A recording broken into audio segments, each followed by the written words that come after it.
Agri Technology, Pakistan Navy Engineering College. And today I'm here with my team to present our project, which is the multimodal perception for autonomous navigation. Now before starting the presentation, I'll quickly introduce you to my team. I'm Khadija. I have Narmeen here with me, I have Hassan here with me, and Rafael is on his way. He's going to be here soon. Our project is supervised by Commodore Dr. Ataullah Memon, and it's co-supervised by Dr. Bilal Mohammad Khan. Now let's start with our presentation.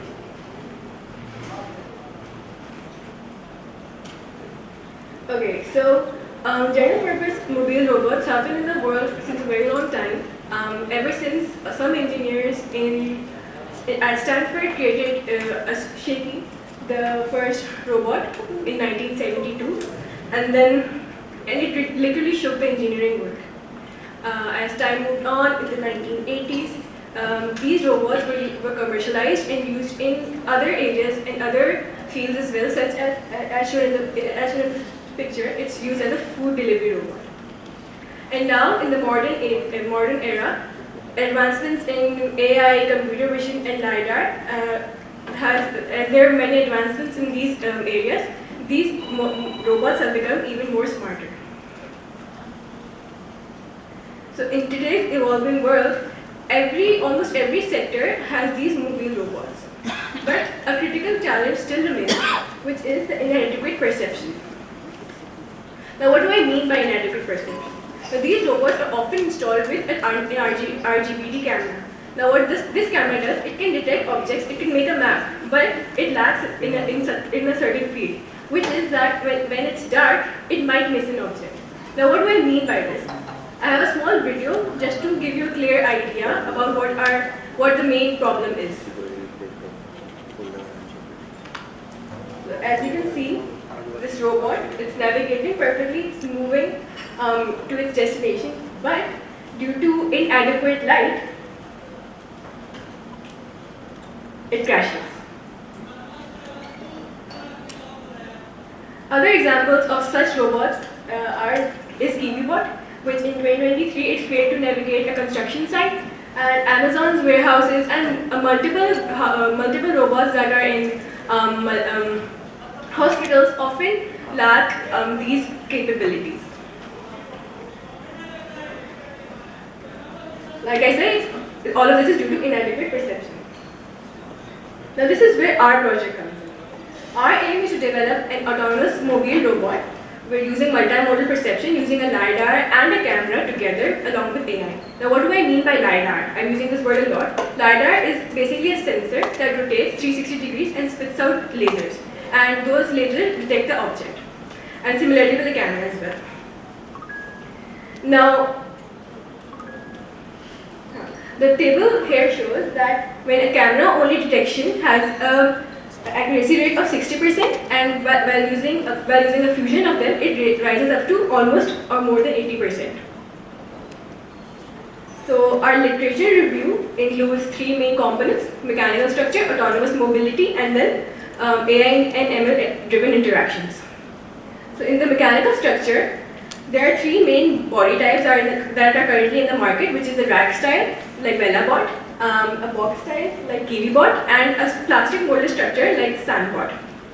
So currently, the mechanical structure is also divided into two parts, which is the design and manufacturing part. The design should be aesthetic and pleasing to the eyes. Other than that, it should also be having proper placement for the LiDAR and the camera. And the manufacturing should be strong enough to hold at least 5 to 10 kgs of payload. So now that we've talked about the mechanical structure, let's move on to how the robot is actually going to move, now that it has a body.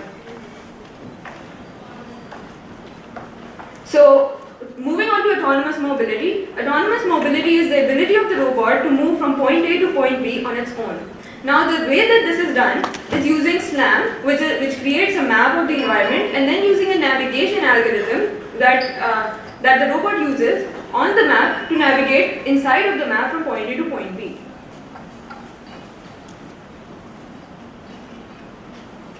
SLAM can be done in, SLAM has two major components. The full form is simultaneous localization and mapping. Localization means that the robot needs to estimate its coordinates inside of an environment.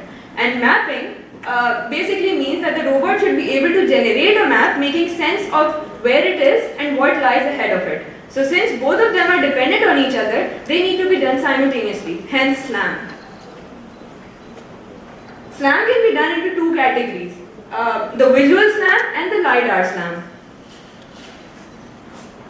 To compare the two, the visual SLAM consists of an RGBD camera, while the LiDAR SLAM consists of a LiDAR. Both of them generate the point clouds. However, the main difference between the two is their satisfactory performance in the lighting conditions. So the visual SLAM does not really needs a well-lit environment, does not really work well in underlit environments. However, that is where the LiDAR comes in. It does not depend on any lighting conditions, rather it can work in dark and light both environments.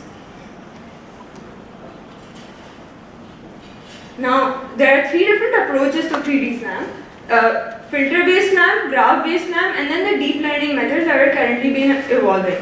Filter-based SLAM includes Kalman filters, graph-based SLAM includes cartographer SLAM, and based on our literature review, for our project we've narrowed down to graph-based SLAM.